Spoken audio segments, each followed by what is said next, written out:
Alright, so spawning up here in the north on Secluded Grove, it is our red Infernal player, known as Kel.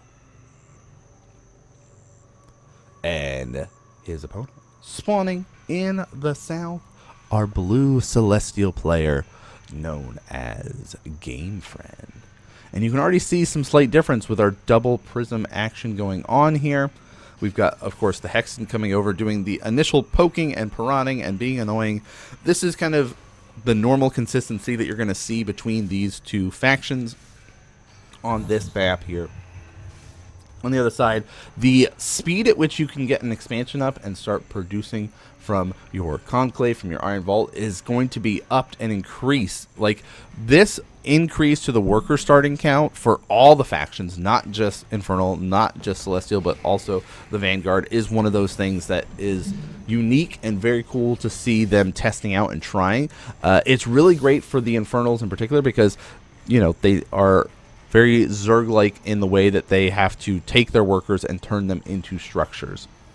So that little adjustment is going to be very cool to see. But we already are seeing a little bit of a aggressive opening coming out here from Gamefriend to be able to start this match. It is a best of 5 here in this series, so there is that normal aspect that we're seeing from our Infernal player. Get out there, get the creep going, start setting themselves up. But we're seeing a little cheeky setup here at the potential third base here that Kel has is no longer going to be under Infernal control, will be under the Celestial control as this gets turned into a collection array, and we're going to be setting up our forward location over here, which is one of those really unique fun things that we get to see from Celestial as a faction, is where is their forward location, where are they going to start pumping out units from, and it is right here, right outside the base. And at this point, Kel has no idea if this is going to be the case. He's taking his third base down here at this location. It's near the health tower, so it's easy to be able to creep and get yourself set up for. We're going to see him go for the watchtower soon, and look at this, even double checking, sees nothing in the center. That's one of the benefits of this map in particular, is that Secluded Grove exists within the center area. But you see the Fiend is on the hunt, looking, trying to find where is this base. We know it's out here on the map somewhere, but we don't know exactly where. So we're sending troops out. We see this expansion here and go, okay, this is normal, right? We know that this is set up inside the main base, but we're not seeing much else. So the Fiends are running across here, and they're going to try to be as annoying as possible. In the meantime, creeping is still the name of the game for Kel. Going to be building up and setting up a decent fighting force, but here is the slow push up into the main base. The surprise that you're not going to be prepared, as troops are just going to take out this whole expansion. And look at this, we do see the Argent's going to get built up. Argent's very cool. You'll see kind of the early stage for the Celestial going to be either going for those Argent or the Kree opening here. Argents have that, of course, little bit of a plasma rifle that they're able to use that helps deal more damage when they have the energy. And now there's the big reveal. So we'll see what is the response. How quickly does Kel be able to deal with this? We see kind of the scramble of the troops. We're going to start getting the few troops that we have. All of our workers going to come across here, and we are going to be starting adding in some link nodes here. We are going to be upgrading those as well to strike nodes, so turning them into their own little bit of towers so we can be able to start shooting and fighting, and this brute is going to be destroyed. This is kind of this really great Sim City location that he has set up here to kind of lock this zone out and prevent this from being able to kind of get any traction in here. But in the meantime, we see just kind of shutting down this expansion here. We haven't really been able to get too much done inside the main base because of, again, that Sim City placement that we've got for our Celestial player. There we see that effigy getting dropped down to allow a little bit of that extra health for these troops as he kind of moves his way forward, and we're going to be focusing down and taking out the prisms. You hear those cracks as they start to shatter as we kind of work our way around. We got to be careful though, the Argent count's going to get bigger and bigger. And in the meantime, the main base is still going to get poked and prodded here. How are we doing? Oh, nice. Okay, Shroud Stone's getting added in. Decent number of troops here. So we're kind of both just kind of in agreement. Like, okay, we're going to have 2 battles taking place at once. How well can we be able to kind of deal with this? This fighting force is going to start falling. We can see more and more of those gaunts going to be disappearing here. But we at least have 2 bases. And this count of an army is really high. So we could try to just bully our opponent over and try to take out their main base. I wouldn't be surprised if we kind of go over and continue continue to fight over here at this natural expansion and just prevent this from being able to mine anymore. But leaving ourselves vulnerable over here at this main forward position just to defend here. We had to kind of reposition and shift our gears down over here into our actual main base because we know the Infernal Swarm is going to be coming our way soon, so we've got to be able to deal with that. All right. And hi, who are we casting today? We're casting Gamefriend and Kel for the Aurelia Cup, and we've got lots of games. There's 5 best of 5s that we're going to be showcasing today. So starting out with Infernal versus Celestial, and going to be bouncing all over the map. Of course, if you do exclamation bracket, you will be able to see more information about what the games are in store for today. There's the next effigy drop down, and we're barreling our way in here. Do we have the firepower to get through all of this? And we do see that nice little Sovereign's Watch going to be coming in and just adding that extra DPS. You see the Gaunt starting to pop here, but do we have enough down on the ground? No, it looks like not. Gaunt's fallen back. So far, we're still kind of in this poke and prod mode up inside the main base, but not really able to kind of secure and lock down our match down here at the natural main base area. But we're still seeing the swarm. We're still rallying all of our troops over. We know that we have basically abandoned this base. This is not what we want to be dealing with. We have a Shroud Stone to be able to help us out. We've still got all of our production over here. We still have this third base over here up and running. We see additional production getting added in. Even the Twilight Spire going to start getting added in, so we get access to Spriggans, additional upgrades. So we're going to be continuing along our tech path while Gamefriend's kind of stuck in Argent mode. It's working out really well. Like we see, he's basically just saying, well, I have 2 bases up and running, which is perfectly fine. This one's been going fine. My Solon third base is going great. I still have a decent number of Argents here, but he had to move a lot of them up to be aggressive now. That made this base much more vulnerable. While he's being aggressive over on the upper side of the map, the north side, he's losing his main base in the process here. And look at this, boom, more and more prisms getting shot down. We see an additional expansion getting taken inside of that secluded grove itself there, so we are going to be seeing the Infernal Swarm really take over this side of the map here. And even with just this little bit here, we're not that worried about it, right? We've taken the rest of it out. We can kind of build ourselves up into a much better position here. Additional, look at this, yeah, we're hard teching into this Twilight Spire adventures here because we know that's going to make a big difference because we do start to see sabers getting added into the mix. These are going to be our siege units. You can see them just sort of splashing down, dealing quite a bit of damage onto the low ground here, making this really difficult position for Kel to be in. So he's waiting for that Spriggan transition, waiting for that Twilight Spire to be able to kind of kick in and allow him to get this nice big push here. Ooh, Weavers are going to help a lot. So watch this grab here as he's going to start grabbing, yanking the saber into combat here. Very similar to that Viper get over here yank that we've got. Abduct ability to sort of grab and pull.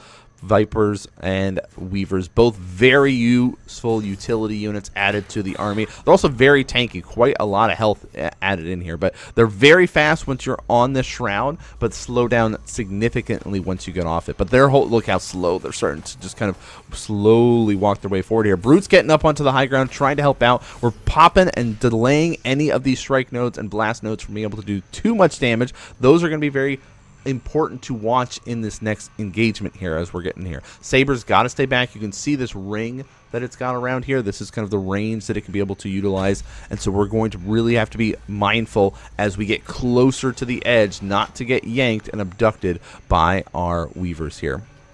But how are we going to be building up? Are we going to be adding additional productions? Are they going to start kicking in? Look at this, 3 Twilight Spires. The 4th one's over here. We've got our Shadow Cleft now added in, so we're really just going to be getting up and getting ourselves ready here. 3 Weavers, though, is going to be a much harder thing to deal with. As long as he stays within this location here where he's still on the shroud, he'll be in a better position.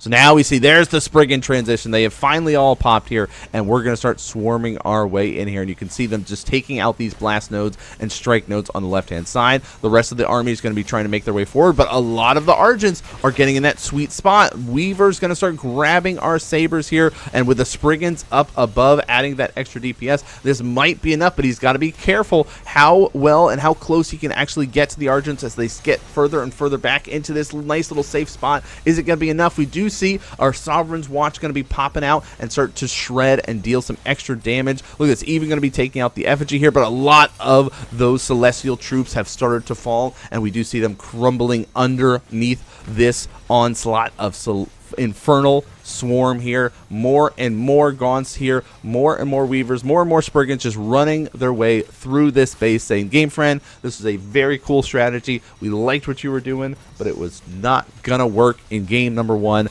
Kel is going to be jumping up in supply, taking over this location, and knowing that he is going to be securing game 1 here in this best of 5. Gamefriend is doing the correct thing here, dragging it out, not going to give up without a fight here, and we do see GG is called. What a game between these two players here. All right, spawning down here, currently up 1-0 in this best of 5 match. It is our red Infernal player known as Kel. And his opponent spawning up in the north. It is our blue Celestial player, currently down 0-1 in this best of 5. He is known as Gamefriend. Now, it is best 5 in this Aureil Cup, meaning that you either had to qualify for this event or were invited to this event. So this is saying, hey, these are some of the top players in Stormgate at the moment. There was, of course, a couple of players that were not able to play in the event, so runner-ups or things like that in tournaments were invited and able to participate. But this is another one of our Secluded Grove, Broken Crown. These are our maps that players should be the most familiar with because they've been in the map pool the longest. And so it's going to be interesting to see how these players adapt their strategies and prepare with the new economy in place, one of which is, you know, how quickly we can secure our expansions while also being safe because, you know, we have more workers. So Conclave opening into an Iron Vault. I always love the Conclave openings personally because of, you know, Gaunt's really strong, really powerful units. But we are going to be watching and seeing, is it going to be a similar strategy? Looks like it is, going for that third base location here and really going to be utilizing this kind of forward positioning here. And that is our jumping off point, because that's the real question every time that we see Celestial. Where is your jumping off point? Where are you going to go for here? And oh my gosh, it's going to get scouted really quickly here, very, very early. But in the meantime, Kel's doing his normal due diligence of running around, setting himself up with all the creeps that he can. And yeah, he's just getting himself in position to normally creep this, but he catches this and sees that the army or the forward location is already here. And look at this, immediate Shroud Stone is going to get dropped down here. Fiend's going to get in and jump on top of these link nodes. We see the Gaunt's already targeting them. There is that forward position that we expected to see and why we go for this third base in particular here. And it's immediately spotted, scouted, and going to start getting trounced here. Now we see additional pops of link nodes getting added in. We're going to be trying to upgrade them to some strike nodes, turning them into towers. In the meantime, the tower of our Infernal player is popping up as well. Brute's going to be here. There are a couple Argents that are popping up, but again, once they lose energy, they only start to tickle. They don't really do too much. There, we have enough. We can pop our Sovereign's Watch here, and you can see just going to really start adding in the pain here. But how quickly this Shroud Stone is going to start to disappear because of that Sovereign's Watch. But in the meantime, the location that was inside the main base is now taken over. So we really just have to kind of wait it out until that's done. But great targeting here. We'll continue to target down those link nodes, knowing that those are going to be main points that we have to be able to fight over. Another effigy going to get dropped down, keeping up with that Shroud. We need that extra little bit of power to help us out. And now we can kind of continue to barrel our way in here. And we will be taking out these locations. How is Gamefriend responding? Yeah, we see him starting to reposition and reset up inside of his main base. But he is playing from behind at this point. So much of his economy, so much of his resources has gone into this lost location where he tried to secure it and was unable to. The Arc Station's still here, though, and we'll start to get poked and prodded and messed with a little bit, but we'll be able to kind of fall back after this point and kind of hide over in the corner where it will be safe because there's no flying units to kind of take it out. But this is kind of giving Kel that information. All right, sweet. I can now kind of reposition and head my way over across the map, and you shouldn't have too much, so we'll just grab a little bit of speed off this camp, get a little bit of extra resources from killing all of those creep units. Oh, look at this. Random link nodes still popping up here. We're still trying. Like, we're setting ourselves up. All right, the next location, going back to the natural, is going to get set up for Gamefriend. And this is one of those things that, like, you're not out yet. And if it's a best of 5, you want to try to play as long as possible. Wear out your opponents. Position yourselves in a good position to maybe get a comeback, right? It is very hard to end a game in Stormgate, right? You can get in here and you can do a lot of damage, yes, and we're going to see that's going to be our focus, going for the economic damage here, taking out Prisms. Sovereign Watch is going to get popped again, so we kind of have to fall back here, and now we're going to try to fight over this location. All right, targeting down again. The power stations is one of our main areas of focus that we want to go when we're fighting against the Celestial. Those link nodes is kind of that main focus. And now we're just going to be able to start popping the creation chambers. This is our, of course, production facilities that allow any fighting forces to come out for Gamefriend. And GG is going to get called as the next wave of troops shows up, and we see Kel leading this series 2-0 here in this best of 5 action. We go, spawning in the south, currently down 0-2 in this best of 5 action. Looks like we're playing a similar strategy here, but it is our blue Celestial player known as Gamefriend. And his opponent spawning up in the north, just kind of doing that normal, consistent swarm style of play. It is our red Infernal player known as Kel. Yeah, look at this. Already sending the Hexen out. We're going to go take a look, see what we see. Okay. It looks a little bit different than before. If you're just getting your Hexen in, your Scout, and you see the natural, you see the Prisms here, nothing too crazy, but you know there is something missing. The Arc ship is already moving its way across.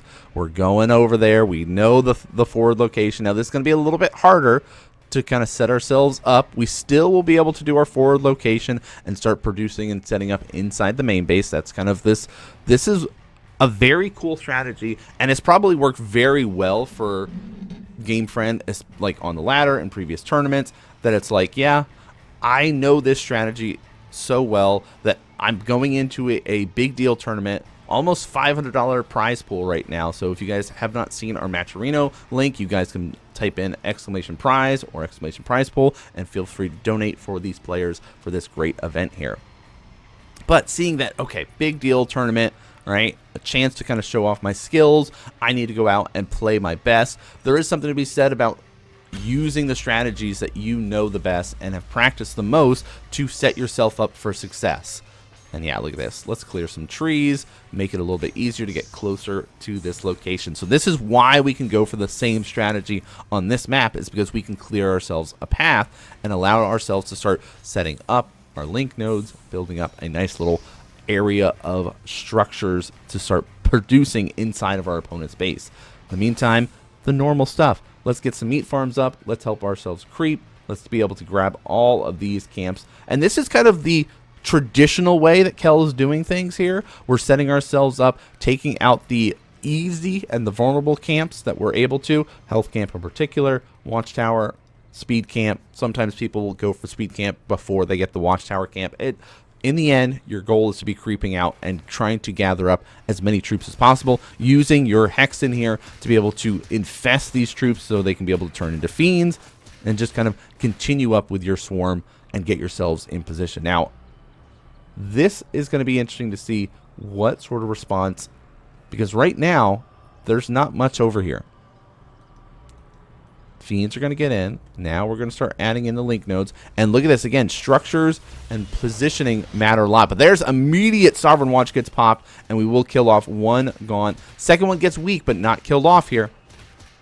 Fiend's going to start pouncing on top of this collection array here, and we do see we will be targeting down those prisms with our anti-air units of the gaunts. They're chucking their axes up in the air there, popping 2 for the price of for free here, and this base is going to be in a lot of trouble. But how are things looking at our forward location here? We're already in the base. All right, we've got 2 creation chambers going. A third one's popping up here. And now we're going to really start setting ourselves up for success to kind of try to clamp back. But will we have the economy to deal with this? Another Sovereign's Watch going to get added in. But you see the forward rally is coming across here as Brutes are making their way across here. More Gaunts are coming across here. And we're trying to set ourselves up. And, oh, getting too close with that rally.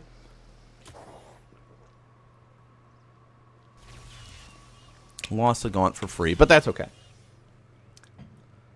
Yeah, this is also just like, let's get in here, see what we can do. There's our strike node in the back, trying to be protected. It is pretty decently protected here. Will we end up cleaned up in the process? How much extra damage can we do? Again, focusing down the prisms, because that's that economic advantage that they've got going on here. And now we're going to be able to kind of fall back again. Sovereign's Watch there. In the meantime, the push inside the main base is up and running here. All these Argents are moving their way in. They're trying to get as much energy off these power banks because, again, Argents have this purple bar. The more energy they've got, the more damage that they are able to do. Once that depletes, they have to run back and get powered up. And we do see them kind of continuing to run forward here. They've got lots of support with all of these locations here, making it a little bit easier. A next wave of Argents has pushed their way into the natural, making it now even harder for Kel, having to fight on 2 fronts at once. How well is he doing? So far, so good, but the Gaunts have to be very careful here. We're going to try to get a Shroud Stone up over at this upward location here. More Link nodes are going to come up. Those are going to be turned into Strike nodes, though, so be careful. Watch out how well this kind of location is. This is going to be our main fighting location here for the foreseeable future. If more Argents come over, we could see that fight take place, but big waves coming in. The economy for Kel is going to be a little bit stronger. We have that third base that we were able to add in here. That's getting added up.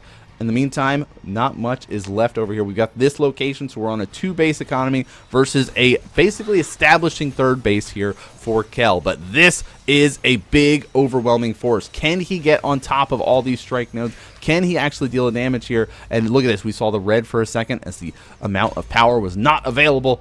But we are going to be continuing to build up here. That Argent pocket back in this corner is so hard to root out of your base. So you have to have a strong enough force here, and you've got to find another way to attack and deal with your opponent. He can't really afford to send a hit squad over to where the natural is of Gamefriend, knowing that there is the Sovereign's Watch and it will just get taken out. And now we're going to be seeing, oh, yeah. So we've got some blast nodes here. You see that little circle that shows up on top of units. It is kind of a little bit of an AoE damage that will be able to explode and deal a little bit of extra fighting force that we need here to kind of splash onto our opponent. So blast nodes, very annoying, very frustrating to deal with. And are we at the retreat? Are we abandoning ship now? Oh, this is tough. The Argent count is getting higher and higher, so it's going to be a little bit harder for us to kind of contest and fight this location here. Yeah, look at these numbers here. This is tough. We do have a lot of Gaunts popping out here. There is a nice little Shroud Stone emergency coming down to try to help us. Just kind of push this back. But, you know, we are really needing to kind of power up and utilize even more troops here to kind of fight through this here. I don't think we're going to be able to get up to that big count that we needed to before, where we were able to get Weavers and be able to kind of position ourselves to start grabbing and tanking. The longer this goes on, the better it's looking for Gamefriend from this location, because we have our Greater Shrine here. Forcing our opponent to have to make a second Greater Shrine is going to be tough. We've got a Ritual Chamber. Luckily, we're going to be able to get our Gaunt upgrades going on here. You see the Reaper's Rush. That's that extra speed for all these Gaunts. They've already got their Plague Axes, so this is going to be important here. And yeah, there we go. We'll see them start to speed their way through and move a little bit faster, but more and more blasts going to be taking out this location here. And so now you're kind of scrambling. Oh, there we go. That's a way to kind of help us out. This nice little shotgun blast from the Hellborn sitting in the background here, and he's going to try to sit here. And you got to be careful. Your whole goal is to be able to protect this now. This is the way to try to break this siege and splash down from above. If we can start getting rid of some of these blast nodes, this will be really important here. But there we see another one in the back going to be helping us out. But poking and prodding, both players trying to find an angle, but so many weak troops. And look, oh, good reaction here. That's going to be so crucial and so important for how well you respond to this, is how quickly you can pull your troops that are targeted by that blast node. Because if that AoE continues to go off, your Gaunts are going to crumble. They are paper thin in how much health that they have and how much armor they have. They are high DPS, right? So we think of them as glass cannons, but there we go. See, oop. Hellborn's doing work. We're in hold position, taking a couple extra shots, moving our way forward here, and immediately losing just a wave of gaunts for the price of for free. But sabers have been added into the mix. Got to be careful. We don't want to lose that. That's going to be our own way to kind of bust in here and power through this. But there we see gaunts moving their way forward. Fiends trying to get up on there. Brutes trying to get up on there, but they just get cleaned up with this amazing forward location for Gamefriend. He's been trying to do it for 3 games straight. Is this the moment that we get to see it in action and see why he does it so much? And he's going to continue to just fall back, use this SimCity. Think of this almost like a Kodo Tag S style, finding just those little angles to be able to zip his way through and be protected as these big troops try to make their way forward here. Hellborn's going to be continuing to splash him, but the gaunt count has skyrocketed here. Is that enough DPS? It is looking really high right now as we're kind of barreling away. Saber in the back trying to splash its way forward here. Next wave of gaunts coming in here, and all of that extra economy that we have been building up now was able to pay off. We see that big power up that we were waiting for our Infernal players hit right at the perfect moment. The Hellborns really made the difference of us being able to get in, because we know that all of those Argents are going to fall their way back into this corner, allowing all of this shotgun blast to really reign supreme and splash down across all of those Argents. And Gamefriend is scrambling, trying to process what just happened. How did this forward location get cracked? And it really came down to all of those additional bases that Kel had, all those additional productions, and the way that Infernals are able to just wave produce something and go, here, let me create some gaunts, and 5 gaunts get created all at once and swarm their way in here, where you have to kind of produce very differently, 1 unit at a time, right, popping out. Yes, you can be able to have forward location with your creation chambers and set yourself up inside the base, but it's not enough in this location here, as there the troops rally themselves down into the natural, and GG is called. Kel takes this series 3-0 in our Aurelia Cup number 3 Invitational. What a way to start the day here. I loved being able to see the Celestial action. We saw the strategy. We saw what he was trying to do every single game, having a clear picture in his mind of what he wanted to have happen. And this, just like game 1, was the closest thing we got to see to it being executed properly and working. Before, it was kind of shut down by the power of the Infernals. So very, very good stuff here in our first match. So let's put over here. Whew. What a game that one. What a series that was. So thanks everybody for tuning in and watching today. We do have 5 best of 5s to be able to get through. We just watched our first one, Kel versus Gamefriend. They're going to be moving their way forward. Next up on our list is we're going to be, let's look and see. I can't remember who is next. Looks like High versus Mangrels.